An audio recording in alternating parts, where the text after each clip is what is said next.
everybody, and welcome back to another edition of Better Every Day. We spend a little time on this show every week exploring health options and current trends and tried and true methods to make sure that we all live a little healthier lifestyle every day. So I'm John, your co-host, and I'm joined by Bianca, the other co-host here. And we have a wonderful guest with us today, Miss Serena Denmark. So cute. Love that. Serena is an expert on relationships, trauma, hypnotherapy. Also, you're an instructor, life coach. You do a lot. Well, it's all kind of, glove in hand, right? Right. Two sides of the same coin. So. Well, let's talk about it. So Alrighty. I want to know a little bit more about how all of those things come together, because I can logically make sense of it, right? On paper and I need all of this so to have it in one. How did that come together? Okay, so, I've been a hypnotherapist for over 10 years now. Nice. And that got started because I was looking for out-of-the-box answers for my youngest child at the time who was having panic attacks.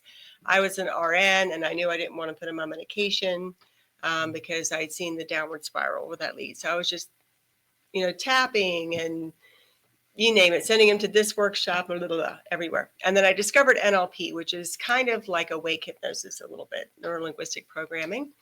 And I took my first class, and I didn't realize I had not apparently noticed that I was a hot mess. Mm-hmm.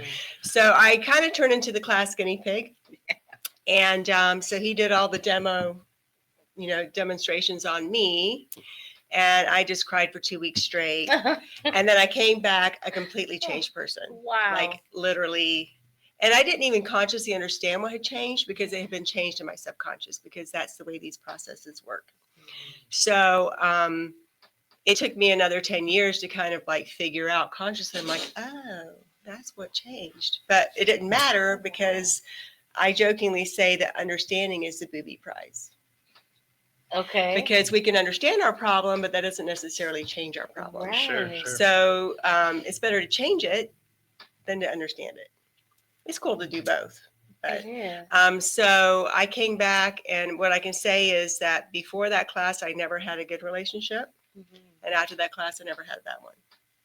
It's and like I said, I didn't even know all the factors that cause that, but because when you change it in your subconscious, it's not only changing how you relate to people, it's also changing what you're attracting. Mm-hmm. Right? That's the big thing right there. Right. So, more than just doing the vision board and, affirmations, everything works. However, if we're sending a radio signal into the universe, right, of attracting what we want, our conscious mind signal is this big and our subconscious mind signal is this big. Mm-hmm. So when we change in the subconscious, it's a much more powerful magnet to bring in what we want. I love that.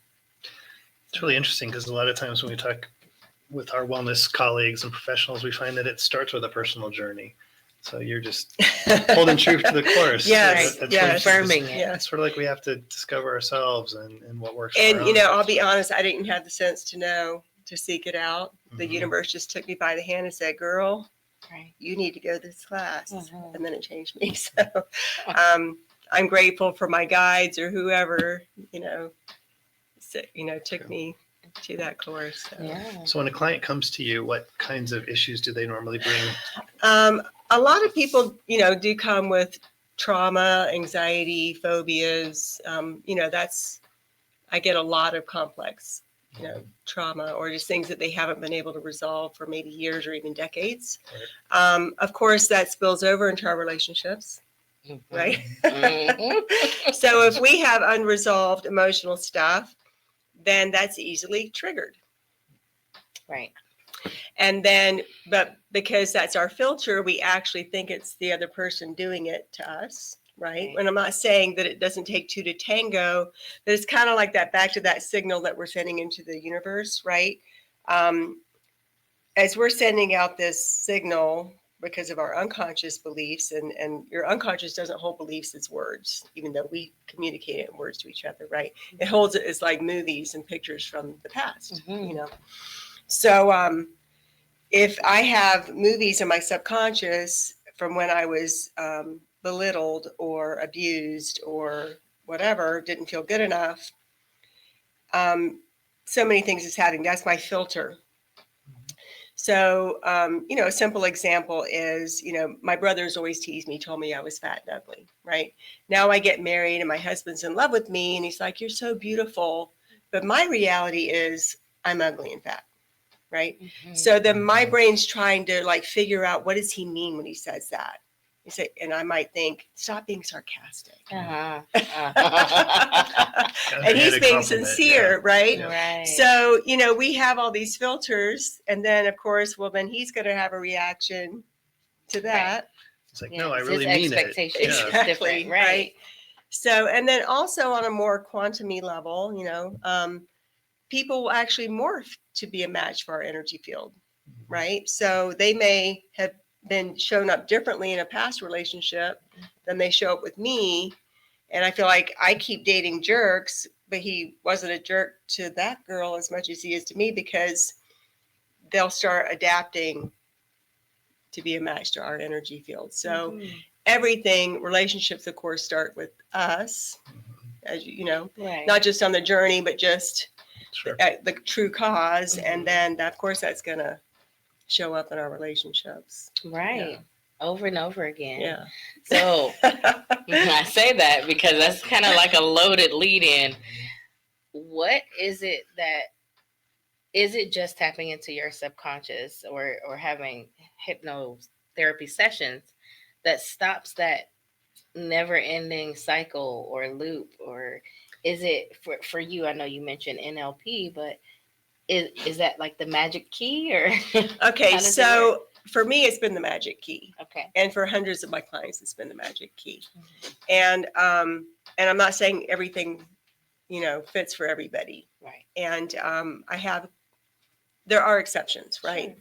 Sure. Nobody's got 100% success. I feel like I have probably 90+%, which is high, which is I'm very grateful and have the luxury of having that level of success. And not because I'm so great, but because the approach, the tools just work. Right. Yeah. Sorry if I'm just looking her. Oh, no, it's okay. We kind of bookend our She asked the question. So, and I go back. So I kind of created my own definition of NLP, which is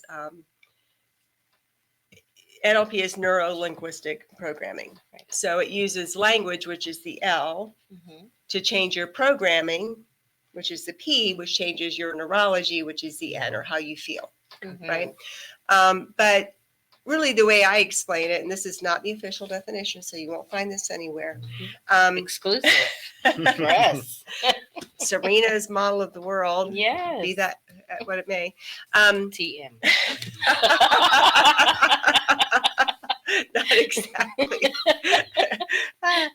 So crazy blonde chick rantings. No.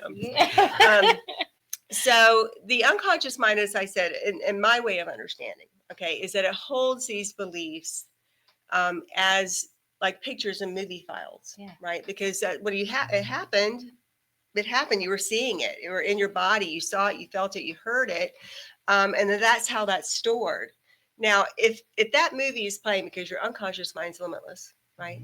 And, your conscious mind's very limited and your unconscious mind's limitless. Right. So it can like keep those movies on auto drive, even though we're having a conversation and it's digesting my food and running my immune system. As those movies play, I'm still hearing the kids laugh at me.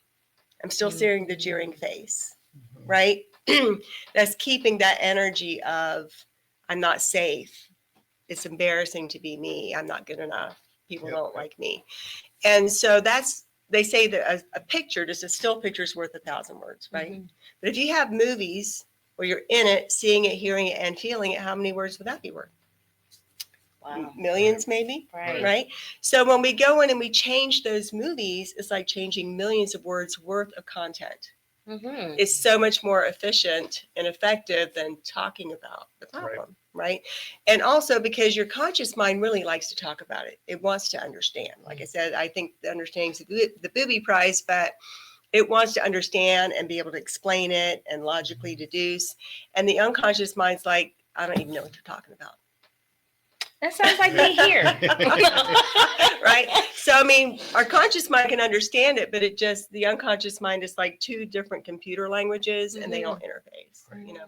So when we use the language of the unconscious mind, going in and we change the verbal content, like I just had people do it in their mind. Maybe yell at the person that hurt them in their mind, right? They take their power back. They own their voice. And then we give their younger self the emotions, right, that they needed to feel confident, loved. And there's special techniques that we use to do this. So it actually changes it neurologically. And so now they're feeling loved and confident and accepted. And so it literally neutralizes the negative emotion so that they can't access it the same way. It's not that you can't remember, but you truly can't access the negative emotion the same way. It's like obliterated. So that, I mean, I need to do that for like sugar and going to the gym. I have worked with people with sugar cravings and all kinds of things. Yeah, because, and a very simple way to think of it is it's just all code. Everything in your mind is just code. And so you might have a code to crave sugar because of your experiences. And, you know, I made up a silly story like Majin, there's a 4-year-old girl, her parents both work 2 jobs. She's sad and lonely, but every weekend she goes to grandma's house and grandma just loves her and dotes on her. And grandma always makes chocolate chip cookies. So the unconscious mind isn't logical. It just links by association. It goes, oh, loving cookies. And so when she grows up, every time she's sad or lonely, that part of her mind goes, loving, you know, cake or cookies to feel love. Now that's not logical. Cookies never loved anybody. Right. It sure can feel that way. It sure can feel that way. So this part though is confused and is highly compelling, and it's all parts of our subconscious are driven by emotion and how things make us feel. So I'm really interested in the thought that you were an RN or still an RN. Okay. No, not anymore. Okay, but you were an RN, so you my have that hands. Western medical Thank you. background. You know what you have to go through in terms of all of the education and training that you went to be in that position. So how does that complement what you do now? Do you kind of see things through a different lens? Honestly, I kind of ditched it all. Yeah. Okay. So A whole nother life. it really was a whole nother life. And universe also guided me when I came back from one of the workshops that was transformative. I started having like tingling and numbness, but it was moving around my body. And as a nurse, I'm like, well, that's not like an injury. It doesn't move around. Right. So I just called my insurance company and they recommended this chiropractor who happened to do energy medicine. And he does kinesiology. And I'm like, you know, I don't know if it could have anything to do with this, but I went to this really transformational workshop. And I think maybe just the changes in my subconscious. And he goes, yep, that was it. And then I just started going to him for everything. And it was like, it did physical problems, emotional problems. And I'm like, you know what, this works better. And and as you know, I became a little bit disenchanted with allopathic medicine. So Completely understand. I'm on the woo-woo path. Nice. We definitely want to go back to that. We got to take a quick break to thank our sponsors of this episode. And we'll be right back to continue this very interesting conversation with Serena. The Showgirl Legacy Foundation is a 501c3 nonprofit dedicated to preserving the historic significance of the iconic showgirl as a performing artist. We achieve this through curriculum-based educational programs in partnership with the Las Vegas Academy of the Arts. The program includes a panel of entertainers and showgirls modeling authentic costumes for the visual arts students to paint. The students submit their artwork to the Showgirl Art Competition that becomes the annual Showgirl Art and Costume Exhibit. The foundation also represents guest speakers that give historical presentations about the Las Vegas stage show spectaculars and their personal experiences. The speaker brings authentic show costumes for photo ops and tailors their presentations for conferences, conventions, luncheons, museums, and other venues. Recently added to the Foundation's repertoire is the talk show The Showgirl Connection with your host, Luann. She interviews former and current showgirls, dancers, entertainers, and all the people behind the scenes that make the magic happen. The Showgirl Connection wouldn't be possible without the partnership and support of WWDBTV and owner John Stiles. Learn more about us at showgirllegacy.org and castandcrewreunion.com. For questions, email us at info@showgirllegacy.org.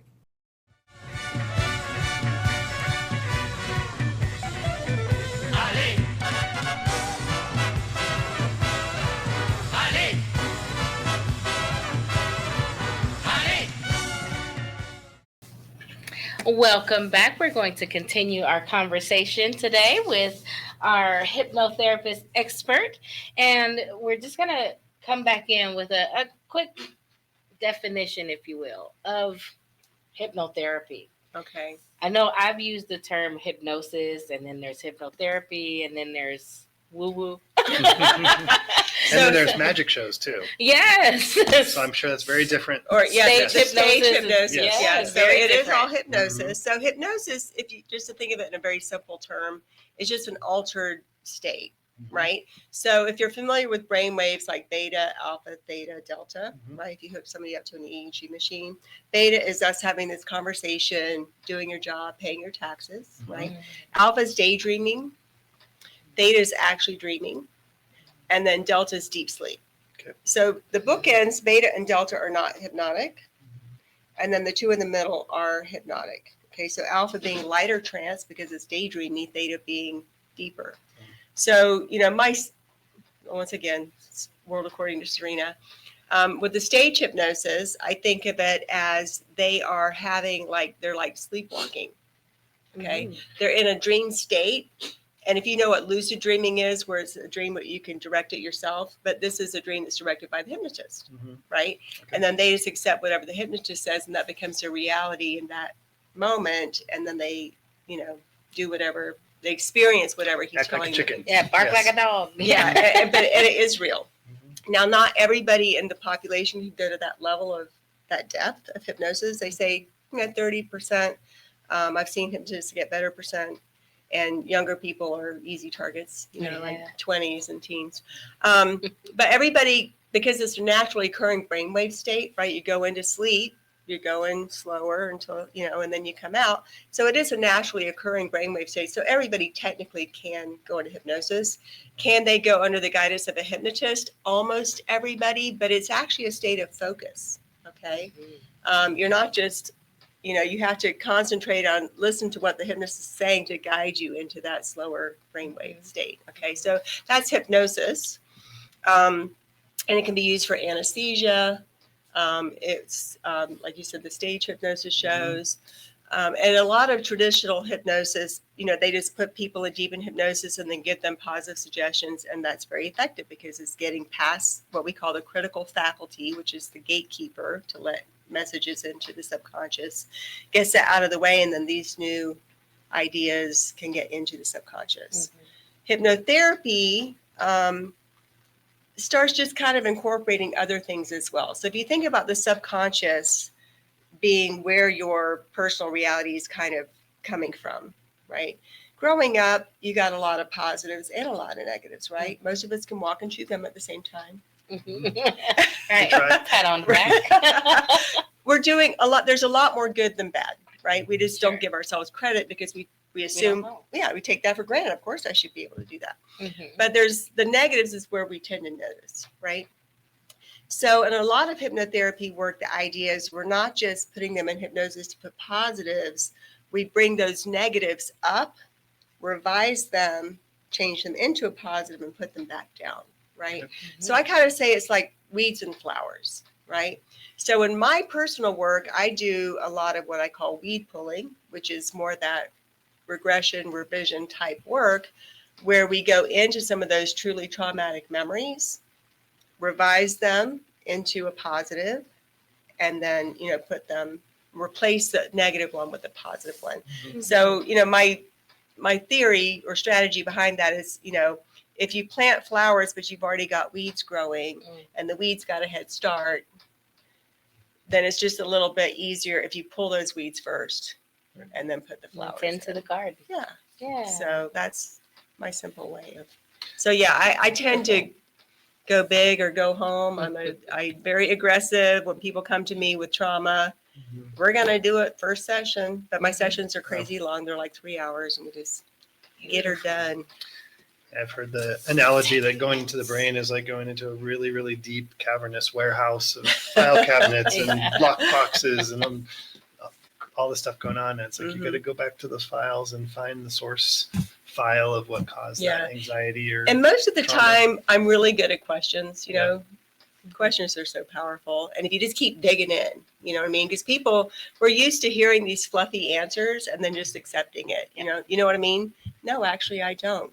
Tell me. Explain it. And then you like keep going, and you'll be surprised just with you really take the time to ask those deeper questions and keep going, how much of those cavernous little places will come to light. They won't be thinking about it when they walk in, but the more you sit with it and keep going, then and sometimes it's like an hour and a half in, and they'll tell me like this pivotal trauma. I'm it's like, did you not remember that? Did you not think about it? Or do you finally just trust me enough to tell me that? It's both, right? Sounds like they get to a place where they feel safe. Exactly. So, yeah.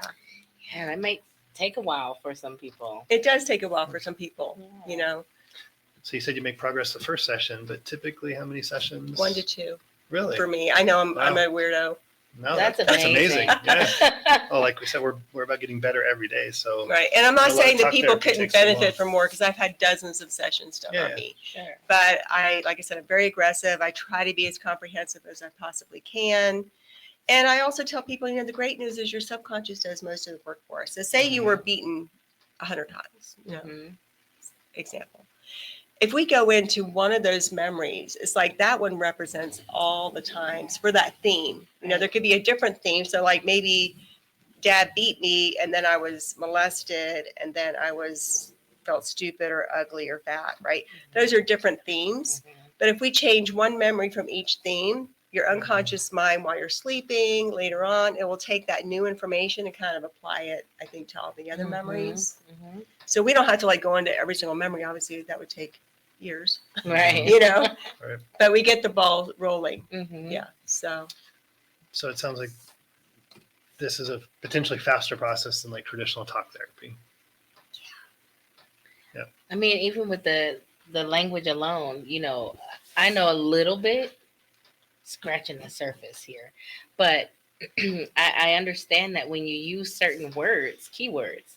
So if you tell me to calm down. Exactly. That's an ab reaction right there. So I might need to hear a different word to get me into the state where I can be receptive to the therapy. So for me personally, I've seen counselors maybe use different words based on my reaction to what they say. Sure. Yeah, and absolutely. it's helpful, to pay attention to that. I try to go in open-minded to most things. But I want to know, what misconceptions have you had to combat in the midst of really trying to help someone? So, and obviously people are like very proactive if they're seeking me out, right? So they're open or they wouldn't be coming to me. But, I just tell people it's not like the movies. It's not going to be like, right. I said, you have to hear my voice. It's not sleep. If you're asleep, it's not hypnosis, because then you're not following along, Right. But also I let them know that, there's I do have different techniques, right? So when I'm doing that revision work, it's very interactive. I'm like, you're going to, and sometimes people might start to doze off and I have to kind of like, but it's rare because it's a very interactive session. Other things that I do where I'm just planting flowers, I can send them super, super deep, right? And then that will be a completely different experience. Right. Yeah. So how does it change, or have you seen it change immediately, like during a session? Yes. Wow. Yeah. That's amazing. And it's great too, because I don't feel burdened by their problems. People are like, isn't it depressing? I'm like, actually, no, they walk in with the problem and they walk out without it. I was just going to ask that because as wellness professionals, we all deal with, we're working very closely with people. We hear really, really intimate stories, some very painful stories sometimes, or, in our case, we can feel it in their body. And we have ways that we kind of go and ground ourselves. So I'm assuming, and that was one of the questions we ask all of our guests. What's your wellness journey? How do you deal with You know, this? I And how do you do it? meditate daily. I do anytime there's any disturbance in the forest, you know, I'm tapping or doing a motion code or doing whatever I got to do to get clear. I'm gonna, but yeah, I don't really tend to take it on though. I mean, and you know, when you start going down those rabbit holes, you get into some other spiritual things too. Mhm. But yeah, of course, you know, you may have to clear other things that came in with them Right. and stuff like that. The baggage. The friends Yes. that came along. So yeah, I if I feel anything, then I just clear it right away. Good. Yeah. So. And obviously, lasting results when a client goes for a session, like you said, your own results, you just felt completely different. I just wasn't sad anymore. Before that, I was just crying all the time, standing in the grocery store line, driving down the road. And it was like, oh, I'm not crying anymore. Mhm. It's gone. Wow. So, and you know, like I said, will that mean that they never need another session or everything's going to be rainbows and ponies the rest of their life? Of course not. We have lots of issues. We have Yes. lots of things, right? Yes. But often for that one issue, and of course, like I said, I'm not 100%. I have the luxury of having high percentage results, but often, you know, more often than not, people feel the shift by the end of the session, Mhm. and they feel lighter and they feel better. Well, I feel Sometimes lighter. they feel wiped out because it was a lot, you know. Yeah. But Even just yeah. talking to you, I do Oh, feel thank lighter. you. I feel like See? I have such an awareness now that I didn't have. So I'm gonna tuck that in my subconscious. See if it can just float with me for the rest of the Yeah. day. I love that. So just kind of wrap it up. Yeah.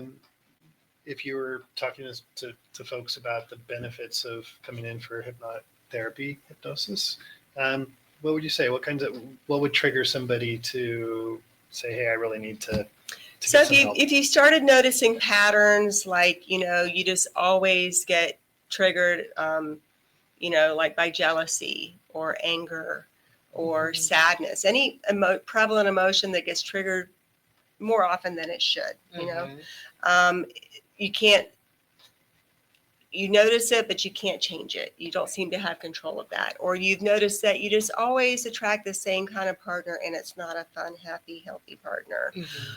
Anything that you've noticed a pattern on, and usually I'm the last stop, right? They've already been to the doctor and they've been to the therapist. Not always, but they've tried Sure. other things.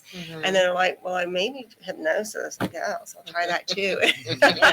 So you don't have to make it your last stop. Is what I'm Right. saying. So tell us, what do you have coming up? Is there anything new and exciting? I saw that you teach classes. I do teach classes. I don't have dates yet set, but if you're interested, my class instructor basically is a 6-day, 8 hours a day class. You get certified with the National Guild of Hypnotists because I'm a certified instructor with them. So that is, get your rubber stamped with that. Nice. I teach you everything I know, basically. It's very intensive. So come prepared to not only learn, but be worked on, because that's how my first class was. It was personally transformative. And I want everybody to have that experience of getting personal transformation as well as learning. And yeah, if you're interested, you know, we can set dates around your schedule if you're the first one to contact me. Lovely. So we'll have your contact info in our show notes here and Thank you. below, so you can find our lovely guest today. This was awesome. I really we can learned keep a going lot. on and on. That's why Yeah. it's really, really fascinating. You'll just have to come see me if you want to know more. Yeah. There we go. We just Little have to do teaser. that. My little Yeah. So we do want to offer any final thoughts, words of wisdom as it relates to moving on and getting better every day, even if it's a little. My final thoughts and advice are love yourself unconditionally and know that even if you have things that make you crazy about yourself or you're beating yourself up for, there is a reason. It's not because you're bad or defective. It comes from something that happened to you that's hung up in the system. We can resolve it, and you can be the person you truly want to be. Yeah, getting Sounds better. amazing. Yeah, Yes, a for little sure. better every day, right? Yes. And I love that it's a rather quick process too. Yeah. Yeah, that's what we talk about. Life's too short to spend a lot of time just trying to figure stuff out. Let's get it done and move on and be happy. Right. I did 15 years figuring it out for you. Thank you. There you go. You're I welcome. appreciate Yes, that. Yeah, you go first. All right. All right, well, thank you right. so much for being Thank with us you. today, Thank you Serena. for having me. I appreciate Definitely it. love hearing and Absolutely. learning about what you do. It's All right. awesome. Yes, thank you so much. And then, of course, if you're interested learning more, if you're in our area here in Las Vegas, we have options for you. And if you're not, we do hope that you seek out a professional in your area that can help you with this. I do virtual too. She does virtual as well, so she can meet you anywhere. How about Right. that? Wherever you are, we want to meet you there. Thank you for joining us today. Thank you to my co-host, John, our guest, and then our wonderful producer, John Stiles. We appreciate you.